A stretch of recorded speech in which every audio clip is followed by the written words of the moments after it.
사랑하는 성도님들, 지난 한 주간 잘 지내셨습니까?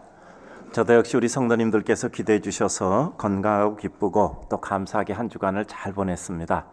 오늘 이렇게 성탄을 앞둔 주일을 맞이하면서 하나님 앞에 우리 성도님들과 같이 예배를 드리고 또 말씀을 전하고 같이 성탄의 예식을 진행할 수 있게 됨을 마음의 큰 기쁨과 감사로 여기고 감사를 드립니다. 지난주 내내 이제 성탄이 우리 앞에 다가오고 있다라는 생각을 하게 되었습니다. 이제 성탄을 준비하면서 또 성탄을 앞두고 성찬 예식을 준비하면서 우리에게 얼마 남지 않은 2019년의 날들을 생각해 보았습니다. 인생이라는 것은 잘 되는 것을 희낙낙해서 그것으로 말미암아 기쁘고 감사한 것만은 아닙니다. 때로는 깊이 가슴 아프며 삶의 여러 가지 애환과 시린 점이 있지만 그럼에도 불구하고 그와 같은 시절을 겪으면서 더 깊어지고 하나님의 은혜를 더 깊이 느끼게 되는 것을 생각하게 됩니다. 이제 이 2019년을 하나님의 은혜 가운데 기쁨으로 감사함으로 종결하고 이제 하나님의 은혜 가운데 2020년을 새롭게 맞이해야 될 마음의 준비를 할 때가 됐습니다. 그래서 2020년을 어떻게 하면 힘차게 맞을 수 있을까 하는 생각을 하게 되면 결국은 2019년을 잘 마감해야 되겠다라는 생각을 가지게 됩니다. 2020년이라는 시간이 숫자가 바뀌어진 달력이 우리 앞에 걸린다고 해서 우리 앞에 새로운 꿈과 소망을 주는 것은 아닙니다. 나는 달라진 것 없는데, 내 주변은 달라지는 것 없는데 달력의 숫자만 달라졌다고 우리 인생에 뭐 특별한 달라질 것이 있겠습니까? 무엇인가 변화가 있다라는 것은 변화된다는 근거와 논리와 그리고 우리들에게 있어서 나름대로 이유가 있어야 하는 겁니다. 근거, 이유, 논리 없이 어떤 일이 이루어질 것이다 라고 생각하면 그것을 우리는 공상이라고 이야기합니다. 그러면 2020년을 우리가 어떻게 희망과 기쁨으로 맞이할 수 있을까? 이것은 2019년을 아름답게 잘 맞이하고 우리가 힘있게 그 2019년을 밟고 앞으로를 향하여서 나갈 수 있을 때 가능한 겁니다. 마치 육상 선수들이 스타트 블록을 이와 같이 박차고 나가서 결승선을 향하여 가는 것처럼 우리가 2019년을 힘있게 딛고 그리고 앞으로 뛰어나감으로 말미암아 2020년이라는 새로운 시간의 대를 힘차게 문 열고 달려갈 수 있는 것입니다.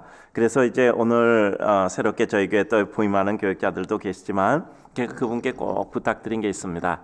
이제 새로운 회기가 되면 저희 교회 오시게 되었는데 가장 중요한 것은 지금 하시고 계신 사역 있는 곳에서 모든 일을 잘 마무리하고 오시기를 바랍니다.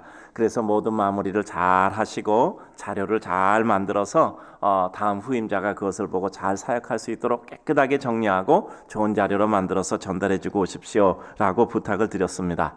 우리 삶이라는 것은 현재는 과거의 산물입니다. 우리의 과거는 부정되지 않습니다. 부인되지 않습니다. 우리의 과거는 지워지지도 않습니다. 그 과거의 결과가 현재이고 과거의 결과인 현재의 근거에서 우리의 미래가 이루어집니다. 따라서 우리가 내일을 준비한다는 것은 오늘을 아름답게 잘 마무리하고 그것을 힘있게 딛고 내일로 뛰어나가게 되는 것입니다. 따라서 우리가 2020년을 힘차게 맞이한다는 것은 우리가 2019년을 아름답게 마감을 한다는 것을 의미하고 있는 것이죠. 그래서 그것을 힘있게 밟아도 무너지지 않게 잘 마감하고 하나님의 은혜 가운데 새로운 시간대를 향하여 뛰어가게 되는 것입니다. 그러면 우리 이런 생각이 들 수 있습니다. 2019년 신년 예배 드릴 때 내 마음에 이러한 소원이 있어 하나님께 간구하고 내 마음에 이런 계획이 있어서 이러한 뜻을 이뤄보자고 했는데 나는 간구했던 기도 제목 아직 이루지 못했고 나는 오히려 더 나빠진 상황이 있을 수도 있고 내 상황과 사람과 주변은 달라지지 않았는데 나는 무슨 힘으로 2020년을 향하여 달려갈 수 있을까 하는 생각이 충분히 들 수 있을 것입니다. 우리는 이런 생각을 해봅니다. 우리 삶에는 하나님께서 은혜를 주심으로 결국 모든 것이 하나님의 축복으로 이루어진다는 것을 알고 있습니다. 하나님께서 우리에게 축복을 주시는 것이 무엇인가를 생각해 봅니다. 이제 2019년을 마감할 때 내 마음에 원하는 제목이 이루어지지 않고 또 내 마음에 계획했던 것이 이루어지지 않았다 할지라도 아직까지 우리에게는 두 주간여의 시간이 남아 있습니다. 항상 모든 것은 마지막 결정적인 절정의 순간이 있고 그리고 그것이 또 반전을 이루고 그래서 해서 머릿속에 잔상 효과를 남기고 이제 끝나게 되는 것이 소설이나 드라마나 아니면 연극이나 모든 이와 같은 소위 말하는 그게 보통의 모습입니다. 즉 사람이 살아가는 모습도 마찬가지입니다. 모든 것이 마지막 절정을 향하여 가고 절정에서 어떤 일이 이루어져 반전을 이루고 그것으로 말미암아 사람 마음에 깊은 각인이 되어 인상을 남기고 그 인상을 붙잡고 새로운 세대를 향하여 가는 것이 우리의 삶인 것입니다. 따라서 이 남은 2주간 여에 하나님께서는 우리에게 은혜를 주실 줄로 믿습니다. 하나님께서 우리가 기도한 대로 은혜를 주실 줄로 믿습니다. 따라서 우리 성도들은 올 한해 내가 기도했는데 그것이 이루어지지 않았다, 이제 끝났다라고 생각하시면 안 돼요. 하나님께서 이제까지 기도하게 하셨으니 이 남은 2주간에 하나님께서 은혜를 이루어 주실 줄로 믿습니다. 그래서 하나님께 뜨겁게 기도하는 거예요. 제가 어제 그제 금요 심야기도에 보니까 성도들이 정말 뜨겁게 기도하더라고요. 왜냐하면 이제 남은 2주간 동안에 하나님께서 우리에게 1년 동안 기도한 거 다 이루어지게 하십시오, 이렇게 기도하자고 했거든요. 그럴듯하잖아요. 그렇게 안 믿는 사람은 안 될 줄로 믿습니다. 그럴듯하잖아. 이제까지 다 기도했으니까 하나님께서 마지막에 다 이루어주십시오, 이건 우리의 뜨거운 마음이잖아요. 그러면 우리는 이런 생각을 할 수 있을 겁니다. 그럼 하나님이 안 이루어주시면 어떻게 하냐? 우리는 이런 생각 가질 수 있죠. 정말 하나님께서 1년 동안 기도했던 것 마지막까지 이루어주십시오 하고 뜨겁게 기도했던 뜨거운 믿음의 마음의 열정이라면 우리는 어떤 일이 이루어지고 이루어지지 않고를 넘어서서 우리들에게 하나님의 뜨거운 은혜와 능력과 영광이 우리에게 임하여 우리는 그 힘을 가지고 하나님 오래 안 들어주셨다면, 오래 이루지 못했다면 새해는 반드시 이룰 줄 믿고 달려가겠습니다라는 마음이 우리에게 일어나는 거예요. 어떤 똑같은 상황에도 안 됐구나라고 주저앉는 것과 어떤 똑같은 상황에도 내가 이렇게 하나님께 뜨겁게 기도하게 하시는구나, 그럼 이 힘을 가지고 새로운 시간을 열어가야 되겠다라는 마음이 있는 것하고는 전혀 다른 것입니다. 늘 말씀드리잖아요. 하나님의 우리에게 주시는 기도의 응답은 무엇일까? 우리가 어떤 현상, 어떠한 일, 어떠한 결정, 어떠한 결과를 위해서 하나님께 기도했어요. 근데 기도하면 그 결정과 결과와 어떤 일보다 더 큰 하나님이 역사가 우리들에게 일어나는 겁니다. 이게 뭐죠? 기도하는 과정 속에, 그 일을 이루는 과정 속에 내가 바뀌어져 있는 거예요.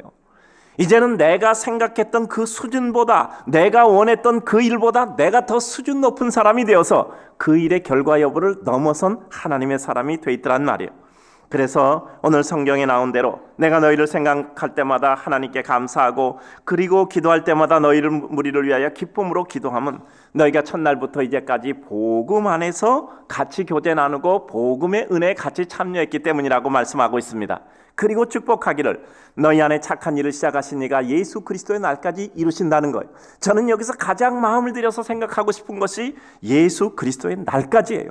하나님께서 우리에게 주시는 그 날이 있단 말이에요. 그 날에 그 일을 이루어주시는데 그 날까지 우리가 견딜 수 있는 거예요.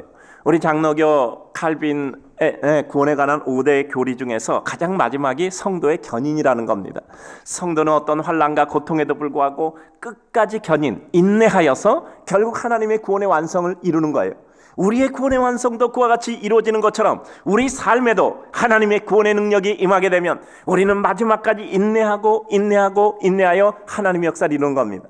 우리는 이런 거 말씀드렸죠. 어떤 일이 잘 안 된다, 어떻게 하자고요? 자, 따라서 합니다. 힘을 더 썼고 시간을 더 썼고 방법을 개선하고 더 많이 기도하고 그래도 안 되면 뭐라고 말씀드렸죠? 끝까지 인내하며 기다린다. 자, 따라서 합니다. 힘을 더 썼고 시간을 더 썼고 방법을 개선하고 더 많이 기도하고 그래도 안 되면 인내하며 기다린다. 성도에게 있어서 가장 중요한 덕목의 하나가 믿음의 확신을 가지고 하나님의 은혜 때를 기다리는 거예요. 그게 우리의 힘입니다. 그래서 우리는 언어의 유희가 아니라 정말 하나님께서 그렇게 은혜를 주신다는 것을 마음에 확신하고 마음의 뜨거운 마음으로 기도하며 하나님을 향하여 나가게 되면요, 우리에게 우리 눈앞에 놓이는 상황과 여건 속에 우리가 매몰되거나 아니면 위축되는 것이 아니라 우리는 그것을 능가할 수 있는, 끝까지 기다리며 하나님의 은혜를 사모하며 달려갈 수 있는 은혜와 힘을 얻는 거예요. 결국 착한 일을 시작하신 이가 그리스도 예수의 날까지 끝까지 이루신다는 겁니다. 그래서 우리는 그 믿음을 가지고 주님께서 계신 영원한 천국을 향하여 달려가는 구도자의 심정으로 구도자의 행렬을 이뤄가게 되는 것입니다. 우리가 원하는 것, 우리는 세상이 원하는 것과 또 다른 하나님의 거룩과 영광을 이루는 것이고, 그것은 세상과는 다른 것이 아니라 세상을 능가하는 더 높은 가치와 더 높은 절대적인 선을 이루는 하나님의 역사입니다. 이제 이 말씀을 조금 더 진행을 합니다. 우리 인생에서 주님의 뜻을 파악하려면 눈앞의 상황이 아닌 그 상황을 만들어 가신 하나님의 뜻에 대한 이해가 필요하다는 것입니다.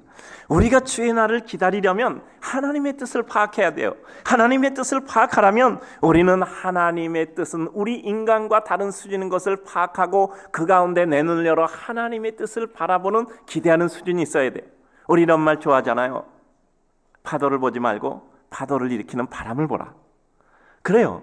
우리는 파도가 우리 앞에 어글거려 두렵기도 하고 우리 앞에 이러저러 하지만 중요한 건 파도를 일으키는 바람이잖아요. 근데 우리 믿음의 사람의 버전으로 보면 그 바람을 일으키는 하나님의 손길, 은혜의 섭리를 바라보는 것입니다. 우리의 삶은 항상 과정을 거쳐 마침내 가장 위대한 최종적인 결과에 이르게 됩니다. 그런데 하나님은 그 결과뿐 아니라 과정을 통해서 그의 백성에게 필요한 능력과 마음을 허락하시는 겁니다. 늘 강조하죠. 어떤 일이 이루어질 때 과정에서 80%를 얻고 결과에서는 20%를 얻는 겁니다. 늘 말씀드리잖아요. 따라서 합시다. 한 번 하면 능력이다. 왜 한 번 했는데 능력이에요?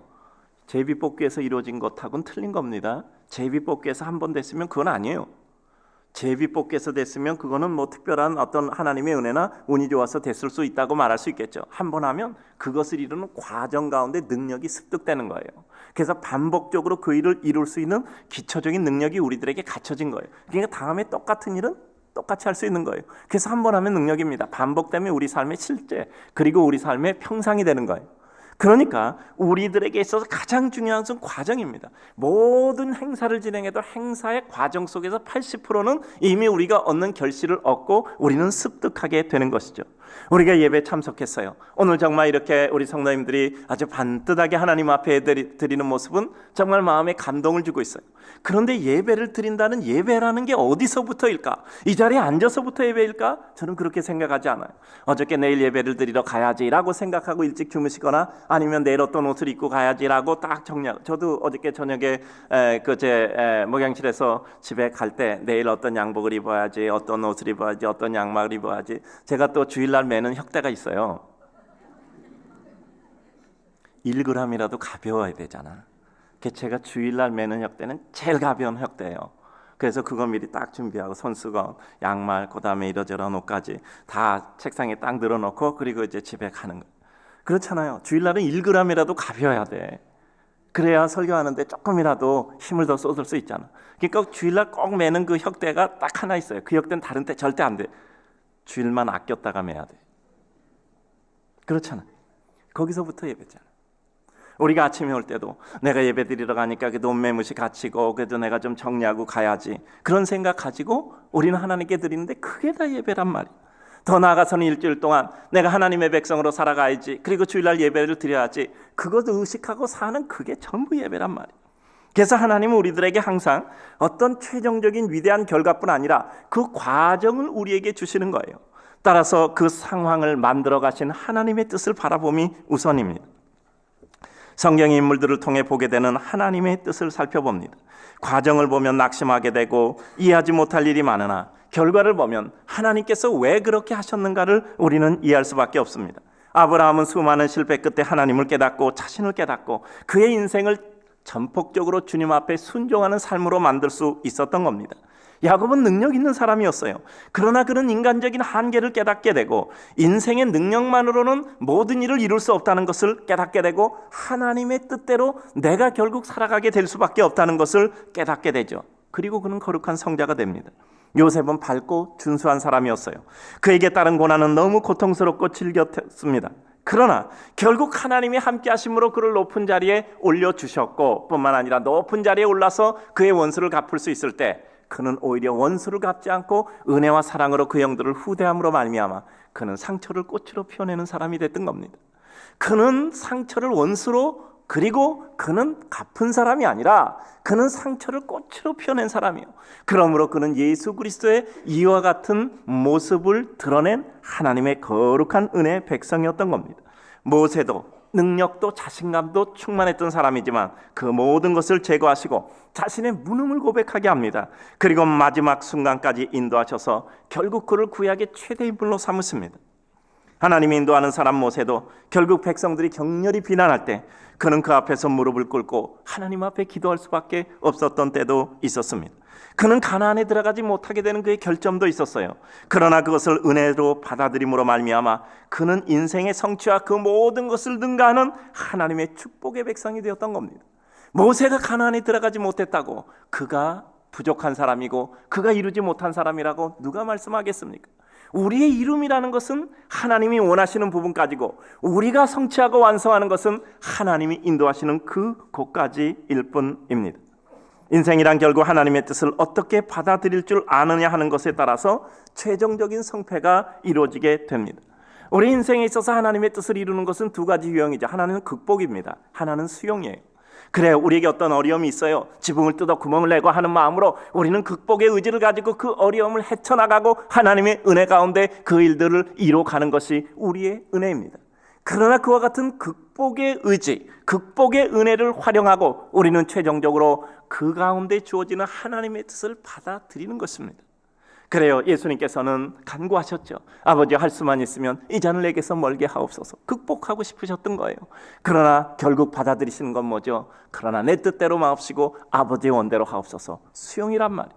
나의 하나님 어째 나를 버리셨나이까? 극복의 의지예요. 그러나 다 이루었다. 아버지여, 저들의 죄를 용서하소서. 저들은 자기가 하는 일을 알지 못합니다. 그리고 다 이루었다 하실 때는 수용이란 말이에요. 그러니까 우리는 정말 힘차게 앞으로 나가는 극복의 의지를 가지고 달려가다가 그리고 마침내 우리가 최종적인 종결은 하나님의 뜻을 수용하는 거죠. 그래서 우리가 늘 말씀하잖아요. 과정은 완벽주의, 결과는 최선주의. 과정조차 완벽하려고 하지 않으면 우리가 될 수 있는 일이 뭐 있겠습니까? 그와 같은 마음을 가지고 어떤 일을 진행하되 결과에 있어서는 어떤 결과가 주어져도 하나님의 은혜로 받아들이고 기쁨으로 감사함으로 그 뜻을 받아들이는 것이죠. 하나님이 이루시는 모습을 수용하여 받아들이는 지혜가 없다면 우리 인생은 늘 불평과 불만 가운데 살아요. 열심히 살았는데 불평이 남아있어. 그리고 정말 최선을 다해서 살았는데 늘 마음에 불만이 있단 말이에요. 우리는 그것은 우리의 기쁨이 아니에요. 우리가 정말 최선을 다하게 살았어도 어떤 결과가 있어도 우리는 그 가운데 기쁨과 감사함으로 하나님의 뜻을 받아들이게 되는 것이죠. 우리는 인생을 보고 세상을 바라보나 그 가운데 우리가 해야 될 일을 찾아 하나님의 은혜를 이루되 하나님의 은혜는 내 뜻대로 이루어지지 않고 하나님의 뜻대로 이루어지는 겁니다. 우리는 다만 그 순간 하나님의 손에 들려 쓰임받는 한순간이 있어 그의 뜻을 이루는데 한 부분이라도 사용됐다면 그것이 우리의 축복이고 은혜이지요. 우리는 이런 생각을 해야 됩니다. 내가 이 세상 떠날 때 나는 마지막 한 문장을 남긴다면 무엇일까? 여러분, 마지막 세상 떠날 때 가뿐숨 몰아쉬면서 하지 마시고 지금 미리 써놓으세요. 내가 마지막 이 세상에 한마디를 남긴다면, 나는 내 자식에게, 내 후손에게, 내 주변에 있는 사람에게 한마디를 남긴다면 나는 무엇을 남길 것인가? 지금 한번 생각해 봅시다. 나는 뭐라고 할 것인가? 얘들아, 이렇게 살아라. 여러분, 내가 이렇게 살았습니다. 참 고맙습니다. 이렇게 살지 못했습니다. 죄송합니다. 남기고 싶은 한 문장이 무엇일까? 미리 생각해서 미리 적어두세요. 마지막 혼미할 때 말씀하지 마시고. 그리고 중요한 건지 뭔지 압니까? 그것을 기준으로 살아가세요. 내 인생 요약해서 마지막 한 문장을 정리해 놓는다면 그것이 무엇일까를 생각하고, 내가 모든 사람에게 한 문장을 남긴다면 그것이 무엇일까를 생각하고 그것을 기준으로 살아가시기 바랍니다. 우리 인생의 성공은 그 기준을 가지고 내가 무엇인가 하나님의 뜻을 이룰 때 감사한 것이고, 우리의 삶 가운데 그 기준대로 살아간다면 그것이 축복이겠죠. 자식들에게, 후손들에게, 주변 사람들에게 뭐라고 말씀하겠습니까? 내가 이런 사람에게 은혜를 입었으니 네가 그 은혜를 갚고 감사해라 라고 남기시겠습니까? 내가 누구누구에게 어려움을 당하고 누구누구에게 고통을 당했으니 네가 꼭 원수 갚아달라, 이런 말씀을 남기시겠습니까? 결정하셨다면 그대로 사세요. 원수 갚아달라고 말씀하실 거면 그 원수 갚는 기준에서 사시고요. 정말 은혜를 갖고 사랑하면서 살아라라고 말씀하시려면 은혜 갖고 사랑하는 기준을 가지고 살아가시면 되는 겁니다. 그래요, 우리는 마음에 정리를 해놔야 돼요. 내 인생 정리하면 나는 무엇인가? 나는 어떤 일을 하고 싶었는가? 어떤 일을 하고 싶다. 정리하시고 지금 그것을 기준으로, 지금부터라도 그것을 기준으로 살아가는 것이 우리들에게 예수 그리스도의 날 착한 일을 완성하시는 그 은혜의 역사가 이루어질 것입니다. 큰 그림을 보지 않고 작은 한 부분만 생각하면 우리는 언제든지 낙심할 수 있어요. 그래요. 큰 그림을 못 보고 작은 눈앞의 일만 보면 우리는 백전백패잖아요. 왜 그런지 아시죠? 눈앞의 일은 저 끝까지 가려면 10번은 더 뒤집어져요. 근데 지금 눈앞의 일 보고 결정하면 그게 잘 될 리가 있어요? 백전백패입니다. 이건 성공할 확률은 없어요. 아주. 그러면 큰 그림을 보고 우리는 하나님의 은혜 가운데 가야 되잖아요. 이게 내 눈앞에 보이는 상황을 보고 내 생각 흘러가는 거 보고 자꾸 결정한 건 이런 겁니다. 우리가 음식을 만드는데 여러 가지 재료를 쓰잖아요. 소금도 있고 뭐 식초도 있고 여기 설탕도 있고 그다음에 뭐 고춧가루도 있고 있다고 합시다. 그럼 이건 거예요. 작은 거 보고 결정하면 소금 숟가락을 퍼먹어 아우 짜다. 간장 퍼먹고 짜다. 고춧가루 퍼먹고 맵다. 그다음에 설탕 뭐 너무 달아. 그리고 식초 한 숟가락 퍼먹고 너무 쉬워. 이렇게 사는 거하고 똑같은 거예요. 음식은 이걸 다 융합하잖아요. 다 섞잖아요. 융합은 새로운 창조를 이루잖아요. 우리 삶에도 모든 작은 것들이 각각 합해져서 우리에게 선을 이루는 거거든요. 그러니까 그 한 가지 한 가지에 너무 집착해서 괴로워하고 울고불고 힘들다 고통스럽다 생각하면 우리 인생은 너무 힘들어져서 지치는 거예요. 그러지 말고 그래 이런 거 저런 거 야 내 마음에 드는 사람도 있지 안 드는 사람도 있는 거야. 모든 사람 다 나 같으면 세상 망하잖아. 전에는 모든 사람이 나 같으면 세상이 잘 될 거라고 생각했잖아. 근데 이제는 우리가 어느 정도 배우고 나고 어느 정도 알고 나니까 세상 사람이 나하고 다르기 때문에 세상이 유지되고 있는 거예요.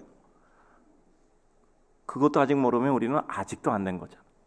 정말 저희가 어리석었을 때는요 세상 사람이 다 나 같으면 세상이 잘 될 줄 알았어. 근데 정말 우리가 조금 더 배우고 이렇게 살다 보니까 세상 사람이 나 같지 않기 때문에 우리가 이 세상에서 서로 사랑하고 서로 도와가며 살아가는 거더라. 그러니까 우리의 삶 가운데서 모든 것을 삶의 한 요소로 보는 거예요. 그리고 그것이 융합돼 우리 삶이 이루어지는 거야. 그래 오늘 슬펐네. 야 그래 슬픔의 요소가 있으니까 또 내일 기쁠 거고 그것이 합해져서 우리 삶에 어떤 기쁨이 이루어질 거야 라고 생각하고 사는 것이죠. 그래요. 당장 있는 한 조각 보고 거기다 내 인생 걸지 마시고 그것이 이루는 완성된 모습을 보고 거기다 내 삶을 걸어야 돼요. 결국 큰 사람이란 더 멀리 보는 것뿐이고 그리고 우리의 현실과 다른 생각을 하고 현실과 다른 행동을 하고 그래서 결과를 이루게 되는 것이죠. 포석을 둘 줄 알고 행동하는 사람들이죠. 다른 사람 하는 대로 하면 좀 편할 거예요. 그러나 때로는 다른 사람과 다른 하나님의 뜻이 있다면 우리는 조롱과 비난을 받으면서도 하나님의 뜻을 따르는 것이 하나님의 백성입니다.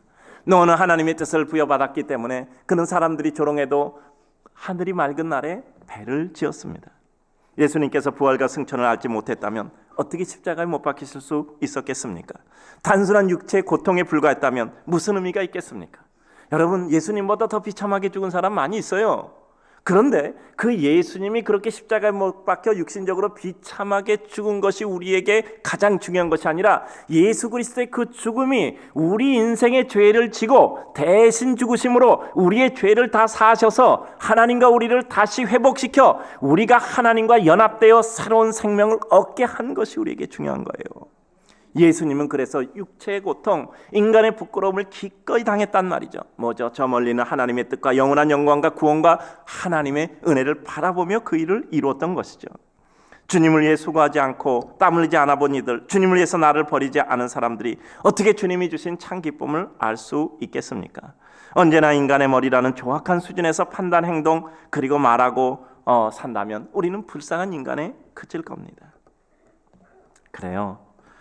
우리의 삶 하나님의 뜻을 향하여 가는데 우리는 우리 눈앞에 있는 작은 현상을 넘어 하나님의 위대한 역사를 바라보아야 합니다. 그리고 우리를 향한 하나님의 선한 뜻과 열심에 대한 신뢰를 가진다면 우리는 하나님이 시작하셨으니 마지막까지 이룰 것을 조금도 의심 없이 받아들여야 됩니다.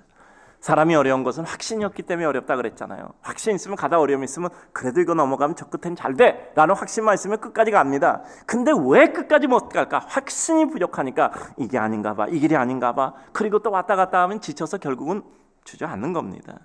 우리를 향한 하나님의 자비와 긍휼에 대한 신뢰를 잃으면 우리는 그 어떤 순간에도 하나님을 기대할 수 있습니다. 시편 121편 내가 산을 향하여 눈을 들리라 나의 도움이 어디서 올꼬 천지를 지으신 여호와에게서로다. 그럴듯한 문장이죠.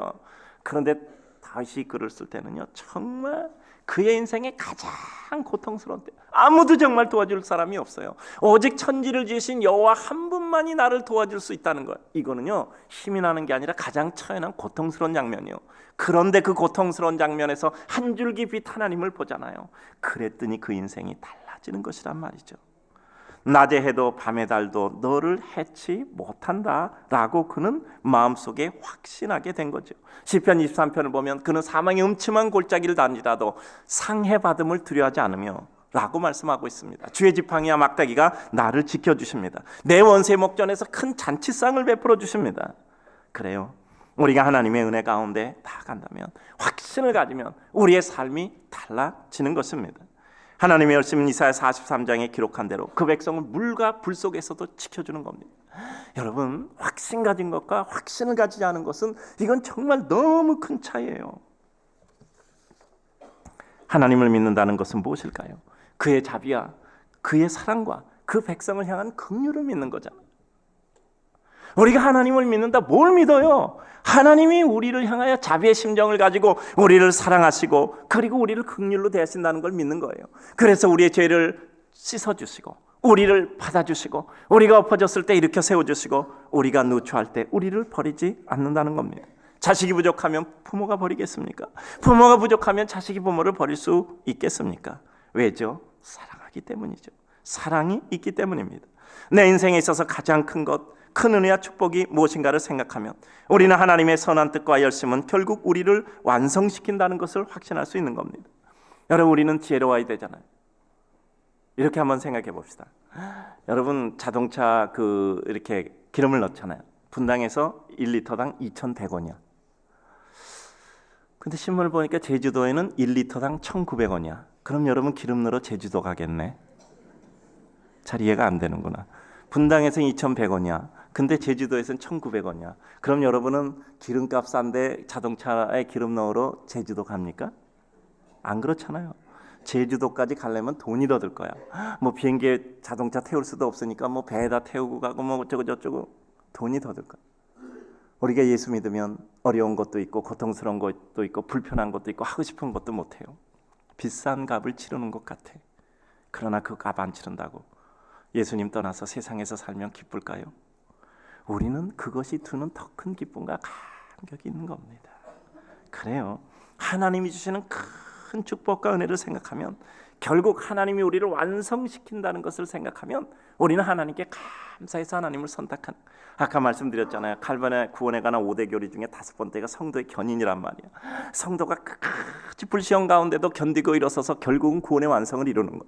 그 우리의 삶 속에서도 결국 여러 가지 어려움을 딛고 일어서서 아까 5번째 뭐라 그랬죠? 힘을 더 썼고 시간을 더 썼고 방법을 개선하고 더 많이 기도하고 그래도 안 될 때 마지막 우리의 전가의 보던 뭐죠? 인내하며 기다리는 거예요.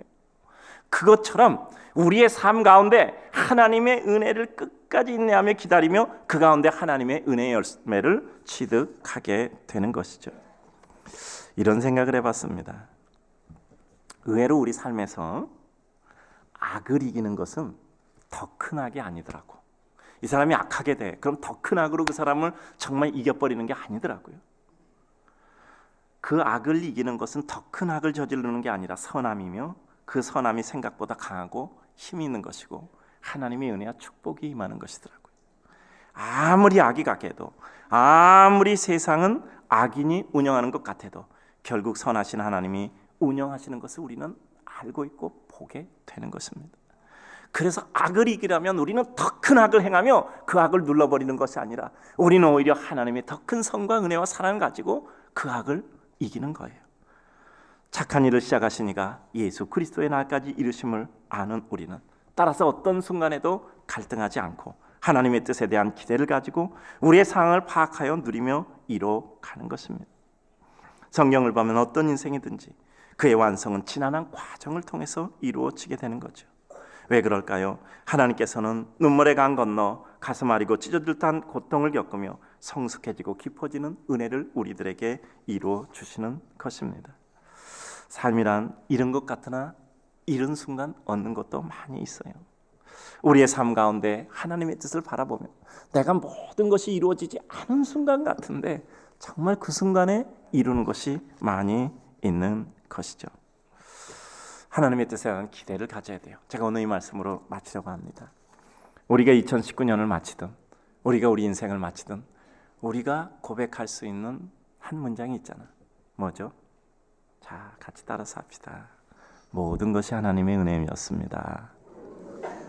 모든 것이 하나님의 은혜였습니다.